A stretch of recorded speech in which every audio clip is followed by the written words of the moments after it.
Everyone, this is Ankita Awasthi. Welcome to my channel Ankita's visions. तो बच्चों, यहाँ पर आप सभी लोग इंतजार कर रहे होंगे बाबा साहब भीमराव अंबेडकर यूनिवर्सिटी की फर्स्ट मेरिट लिस्ट का, जो कि आज आने वाली है। बेसिकली CUET UG वाले बच्चों की ये लिस्ट है और आज यहाँ पर BBAU में स्पॉट काउंसलिंग चल रहा है उन सारे बच्चों का जो कि JEE में यहाँ पर आए हुए थे। मतलब JEE जो भी BTech JEE वाले बच्चे हैं वो सारे बच्चे यहाँ पर आए हुए हैं।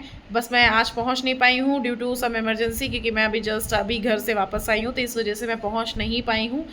तो आप लोगों को मैं यहाँ पर ये बताना चाह रही हूँ कि जितने भी बच्चे UG वाले हैं वो इसका इंतज़ार कर रहे हो। अब मैं कुछ चीज़ों को बहुत अच्छे से क्लियर करना चाह रही हूँ, तो अपने दिमाग में ना इन चीज़ों को बहुत अच्छे से क्लियर रखना। देखो, सबसे पहला पॉइंट, एडमिशन मिल जाता है तो बहुत ही बढ़िया। दूसरा पॉइंट, एडमिशन नहीं मिलता है तो अभी से आप कोई और यूनिवर्सिटी को भी टारगेट करके रख लो। मैंने हमेशा आपको बोला है कि आपको इन केस एडमिशन का चांस 100% भी लग रहा हो, तब भी आप उसमें ऐसा मान के चल लो कि कहीं ना कहीं हो सकता है कोई ना कोई चीज़ें अगर हो गई तो आपको कहीं चांस नहीं मिला, तब आपको प्रॉब्लम हो जाएगी। तो अगर आप चाह रहे हो तो यहाँ पर देख लो, अदरवाइज़ आप और यूनिवर्सिटी को भी टारगेट करके रख लेना। तीसरा पॉइंट ये कि जो यहाँ पर पहले लिस्ट में नाम आता है उनको हॉस्टल मिलने के चांस थोड़े से बढ़ जाते हैं। जो सेकंड लिस्ट में नाम आता है उतने ही चांसेस थोड़े से कम हो जाते हैं। थर्ड लिस्ट में आता है उतने ही और कम हो जाते हैं। फोर्थ लिस्ट या मतलब जैसे जब भी स्पॉट काउंसलिंग में होता है तो और चांसेस कम हो जाते हैं। तो मतलब फर्स्ट सेकंड लिस्ट में अगर नाम आया तो फिर भी हम मान सकते हैं, बेसिकली फर्स्ट मेरिट लिस्ट वाले जो बच्चे हैं उनका हम फिर भी मान सकते हैं कि कहीं ना कहीं उनको हॉस्टल मिल जाएगा। और वो भी कब डिपेंड करता है कि आपके हॉस्टल खाली हैं कि नहीं खाली हैं, वो भी चीज़ें। देखो, मैं हॉस्टल के बारे में क्लियर कर दे रही हूँ कि हॉस्टल मिल भी सकता है और हॉस्टल नहीं भी मिल सकता है, क्योंकि हॉस्टल के बारे में बहुत ही झेलना पड़ जाता है समटाइम्स बच्चों को। तो आप लोगों को नियर अबाउट में अगर ऐसा है कि आप लोगों को क्लियर लग रहा है, जैसे आपको अगर नहीं समझ आ रहा है कि मैम मेरे इतने नंबर पे एडमिशन होगा नहीं होगा, कैसे होगा, पहली लिस्ट में तो नाम ही नहीं है, सेकंड लिस्ट में कैसे होगा, और स्पॉट राउंड में आना है कि नहीं आना है, सेकंड स्पॉट राउंड में आना है कि नहीं आना है। तो अगर ये सारा एनालिसिस करना है और मुझसे कांटेक्ट करना है तो उसके लिए, अदरवाइज अगर आपको, देखो मैंने बोल दिया है क्लियर कट, अगर आपको नॉर्मली ऐसे मुझसे बात करनी है तो लाइव सेशन मेरे ज्वाइन कर सकते हैं आप। लाइव सेशन में मैं आपको क्वेश्चन आंसर करती हूँ। अभी मैं लाइव नहीं आ रही थी, लेकिन आज से मैं प्रॉपर लाइव आऊँगी क्योंकि मैं घर पे थी, ठीक है। दूसरी बात ये कि अगर आपको ऐसा है कि हाँ नहीं मैम हमें आपसे बात करनी है, मैं आपको कॉल पे बताऊँगी एडमिशन पॉसिबल होगा तो, नहीं पॉसिबल होगा तो, ठीक है। तो कॉल पे करने के लिए बेटा आपको मुझसे गाइडलाइंस की ज़रूरत पड़ेगी, गाइडेंस देनी पड़ेगी। सो गाइडलाइंस आप कहाँ से लोगे, वो आप इंस्टाग्राम पे मैसेज कर दो या तो आप मेल पे मैसेज कर दो। इंस्टाग्राम की आईडी मेरी अंकिताज विजन्स के नाम से है और जो मेल आईडी है मेरी वो अंकिता अवस्थी 2016@gmail.com के नाम से है। अब जो भी जिसमें भी आप चाहते हो उसमें आप मैसेज कर दो, वहाँ पर मेरा असिस्टेंट आपको गाइडलाइंस भेजेगा। अगर आप उनको बेटा फॉलो अप कर दोगे तो मेरा कॉन्टैक्ट नंबर मिल जाएगा। दूसरी बात ये मैं एक चीज़ और बता दूँ, बहुत सारे बच्चे ज्ञानी आ जाते हैं, कुछ ज्ञानी लोग आते हैं, वो बोलते हैं अरे मैम ऐसा करती हैं वैसा करती हैं आप। तो सिंपल सी चीज़ है, आपको किसी भी चीज़ के लिए फोर्स नहीं किया गया, मैं सिर्फ आपकी एक हेल्प कर रही हूँ कि अगर आप चाहते हो मुझसे बात करना तो आप गाइडलाइंस फॉलो करके मेरे से कांटेक्ट कर सकते हो। अदरवाइज आप नॉर्मली मुझसे क्वेश्चन पूछ रहे हो कमेंट बॉक्स में या लाइव सेशन में आप आते हो, मैं आपके सारे क्वेश्चन का आंसर करती हूँ। जितने भी क्वेश्चन पूछने आप वहाँ पे क्वेश्चन पूछ लो। यहाँ पर सिर्फ वो बच्चे आ सकते हैं जिन बच्चों को सच में कोई गाइडेंस की ज़रूरत है, अगर वो मुझसे बात करना चाहते हैं। मेरे पास बच्चों बहुत सारे स्टूडेंट्स होते हैं तो मैं इंस्टाग्राम पे मैसेज रिप्लाई नहीं ज़्यादा कर पाती हूँ, तो वो आपको गाइडलाइंस भेजेगा, फिर मेरा कॉन्टैक्ट नंबर भेज देगा, तब आप मुझसे कॉल करके उस टाइम पे बात कर सकते हैं, ठीक है। तो अगर आप चाहते हो तो इंस्टाग्राम की आईडी और ईमेल आईडी दोनों मैंने डिस्क्रिप्शन बॉक्स में दे रखा है, जाओ वहाँ से आप डायरेक्टली वहाँ मैसेज कर सकते हो, या फिर मैंने आपको इंस्टाग्राम की आईडी बता भी दी है, अंकिताज विजन्स के नाम से है, ठीक है। और mail ID Ankita Awasthi 2016@gmail.com। Okay, चलिए। सो बेसिकली यहाँ पर आप लोगों को मैं बता देती हूँ, फर्स्ट मेरिट लिस्ट जो है वो अभी नहीं आई है। उसके पहले पता है क्या आएगा, उसके पहले बेटा यहाँ पर आएगा जो भी बच्चे रजिस्टर्ड किए होंगे। यहाँ पे सबसे पहले आती है रजिस्टर्ड कैंडिडेट की लिस्ट। उनमें क्या होता है, जितने भी बच्चों ने यहाँ पर पार्टिसिपेट किया होगा, मतलब कि आपको कंपटीशन देखना है अगर कि कितने बच्चों ने यहाँ पर एडमिशन के लिए फॉर्म फिल किया है, तो वो कंपटीशन आपको दिख जाएगा। तो वो कंपटीशन देखने के लिए वो आज लिस्ट आएगी, मैं आपको उसके बारे में, बस आपको अपडेटेड रहना है, चैनल को सब्सक्राइब करके रखना है। आप चैनल को सब्सक्राइब करके रखोगे, आपको हर एक अपडेट यहाँ पर मिलती रहेगी, क्योंकि अभी तो स्कॉलरशिप भी बाकी है ना, अभी तो स्कॉलरशिप का अपडेट आएगा, अभी तो बहुत सारी अपडेट आनी बाकी है। तो सब कुछ यहाँ पर मैं प्रोवाइड करूँगी। तो आपको सिर्फ और सिर्फ यहाँ पर करना ये है कि चैनल को करके रखना है सब्सक्राइब, जिससे कि कोई अपडेट आपको मिस ना हो। तो देखो, पहली लिस्ट इनकी आएगी रजिस्टर्ड कैंडिडेट की। अब वो जितने भी बच्चों ने यहाँ पर रजिस्ट्रेशन किया होगा उन सारे बच्चों के यहाँ पर नाम होंगे। अब वो लिस्ट आप देख करके ये अनुमान लगा सकते हो कि अच्छा इतना कंपटीशन है मेरे प्रोग्राम में। एक चीज़ हो गई। दूसरी बात ये होता है रजिस्टर्ड कैंडिडेट में, जो भी वो लिस्ट होती है रजिस्टर्ड कैंडिडेट की, अगर आपका नाम उस लिस्ट में बेटा होगा तभी आपको यहाँ चांस मिलेगा। अगर आपका नाम उस लिस्ट में होगा तभी तुमको फर्स्ट मेरिट लिस्ट में चांस मिलेगा, अदरवाइज आपको फर्स्ट मेरिट लिस्ट में बेटा चांस नहीं मिलेगा।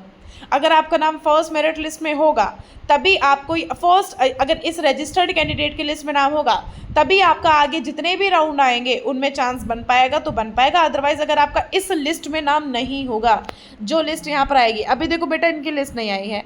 जैसे कि अगर आप लोगों ने मेरे वीडियोस देखे होंगे तो मैं तो बिल्कुल क्लियर कट आपको बोलती हूँ कि मुझे किसी का कोई डर नहीं है। मैं सब कुछ साफ साफ बोल देती हूँ कि कब क्या इनका प्रोसीजर कभी भी टाइम से शुरू नहीं होता। सबसे पहली बात, आपका रिफंड पॉलिसी हो, कोई मेरिट लिस्ट हो या कुछ भी हो, कोई भी प्रोसीजर इनका टाइम से बच्चों शुरू नहीं होता है। तो मतलब मुझे बस इतना आपको ये क्लियर करना है कि आप लोग अपने दिमाग में ये बना के बैठो कि अगर आज का टाइम दिया गया होगा ना तो हो सकता है कल का टाइम हो, कल का चालान जनरेट हो सकता है, तो हो सकता है तुम्हारा परसों का हो। आधे से ज़्यादा बच्चों के पास तो कभी कभार ऐसा हो जाता है समटाइम्स मेल नहीं जाता है। तो मतलब पहले से ही मैं आपको ये चीज़ों से कुछ रूबरू करा रही हूँ, कहीं ना कहीं एक तरह से बोल सकते हैं मैं आपको पहले से इन्फॉर्मेशन दे रही हूँ, ठीक है। सो यहाँ पर पहले रजिस्टर्ड कैंडिडेट की जो लिस्ट आएगी ना, अगर आपका उसमें नाम होगा बेटा तब तुमको यहाँ पर आगे आने वाली लिस्ट में तुम्हें एडमिशन मिल पाएगा, अदरवाइज नहीं, ठीक है। तो सबसे पहले उस लिस्ट में नाम देख लेना, और अगर उस लिस्ट में नाम नहीं है तो आप मुझे बता देना, कमेंट बॉक्स में कमेंट कर देना। और आपकी लिस्ट आएगी कहाँ? आपकी लिस्ट आएगी इस वाले उस पर, जस्ट अ सेकेंड, आपकी लिस्ट आएगी इस पर, ठीक है, इस वाले उस पर यूजी डिप्लोमा कोर्सेज। जब आप करोगे ना तो यहाँ रजिस्ट्रेशन लिंक जो लिखी हुई है ना, रजिस्ट्रेशन लिंक, इनके जस्ट नीचे ही यहाँ पर लिखा होगा मेरिट लिस्ट।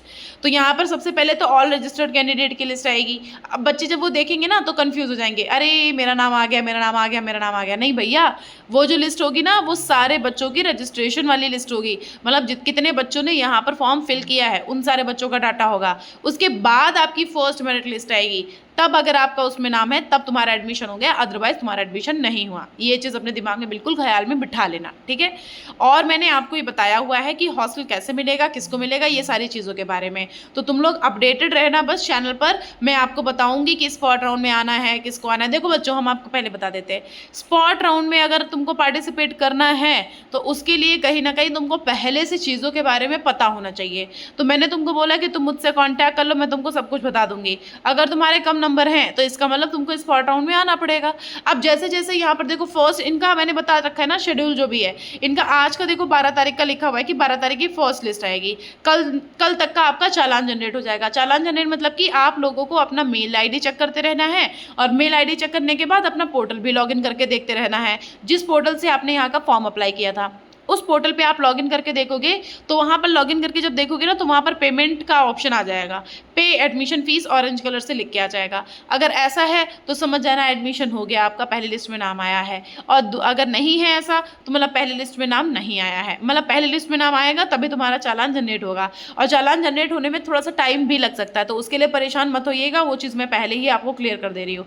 तो आपका वो चालान जब जनरेट होगा ना तो आपकी लास्ट डेट है 17 तक की आपकी यहाँ पर डेट है, उस डेट तक का आप लोग यहाँ पर अपनी फीस को सबमिट कर सकते हो, ठीक है। और फिर आपकी आएगी वैकेंसी सीट की लिस्ट। अब ये वैकेंसी सीट की लिस्ट बेटा आपको 18 को मिल जाएगी। जितनी भी यहाँ पर सीट्स खाली होंगी वो सारी की सारी जो सीट्स हैं उन सारा डाटा, वो सारा डाटा जो है ना वो 18 में मिल जाएगा, मतलब कि 18 अगस्त, एक महीना पहले का जी रही हूँ मैं, ठीक है। तो 18 अगस्त में आपका यहाँ पर वैकेंसी की लिस्ट आ जाएगी। उसके बाद नेक्स्ट फेज बेटा आपका आ जाएगा 19 को आपका नेक्स्ट फेज आ जाएगा। उसके बाद बेटा अगर उस लिस्ट में नाम होगा तो तुम्हारा नेक्स्ट डे उसके 19 के बाद 20 में आपका चालान जनरेट हो जाएगा।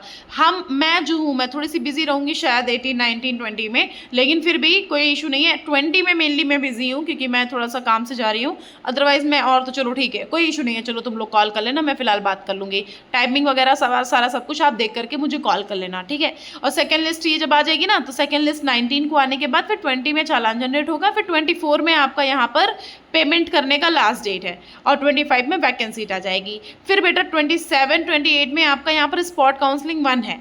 अब ये स्पॉट काउंसलिंग 1 के बाद आपका यहाँ पर पेमेंट 29 तक होगा, और फिर वैकेंसी की लिस्ट आ जाएगी 29 को, और फिर उसके बाद आपका पोर्टल ओपन हो जाएगा। जो भी CUET नॉन CUET वाले बच्चे हैं वो होगा 1 से लेकर के 7 सितंबर के बीच में। फिर उसके बाद आपका स्पॉट राउंड 2 होगा 8 को। जितने भी बच्चों ने पार्टिसिपेट किया ना, जो बच्चे पहले से रजिस्ट्रेशन कर चुके हैं उनको दोबारा से पार्टिसिपेट करने की जरूरत नहीं है। जो बच्चे पहले से रजिस्ट्रेशन कर चुके हैं उनको इस नॉन CUET CUET में रजिस्ट्रेशन करने की जरूरत नहीं है। जो बच्चे पहले नहीं किए हैं ये उनके लिए है। और ये स्पॉट राउंड जो है ना सेकंड, ये अब बेटा 8 तारीख को होगा, 8 सितंबर को, ठीक है। और लास्ट डेट बेटा है आपकी 9 की। मतलब कि अगर आपका सेकंड स्पॉट काउंसलिंग में नाम आ गया तो आपको 9 तक का यहाँ की फीस सबमिट करनी है। तो उसके लिए आपको यहाँ पर अपडेट मैं देती रहूँगी, तो आपको वहाँ पर अपडेटेड रहना है।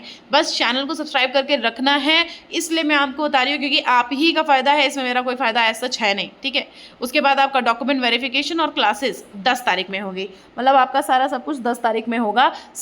जो भी प्रोसीजर है वो 10 तारीख में से स्टार्ट हो जाएगा, ठीक है। तो मुझे लगता है कि ये पूरी अपडेट मैंने दे दी है। अगर इन केस बेटा आपको लगता है कि कोई कंफ्यूजन रह गई है तो आप मुझसे कांटेक्ट कर लेना, मैं तुमको बता दूंगी, या फिर तुम मुझसे कमेंट बॉक्स में कमेंट करके बात कर लेना, मैं वहां पर भी बता दूंगी, ठीक है। Thank you so much. ध्यान रखो, बस चैनल को सब्सक्राइब करके रखना क्योंकि बहुत कुछ अपडेट आने वाली है। Thank you.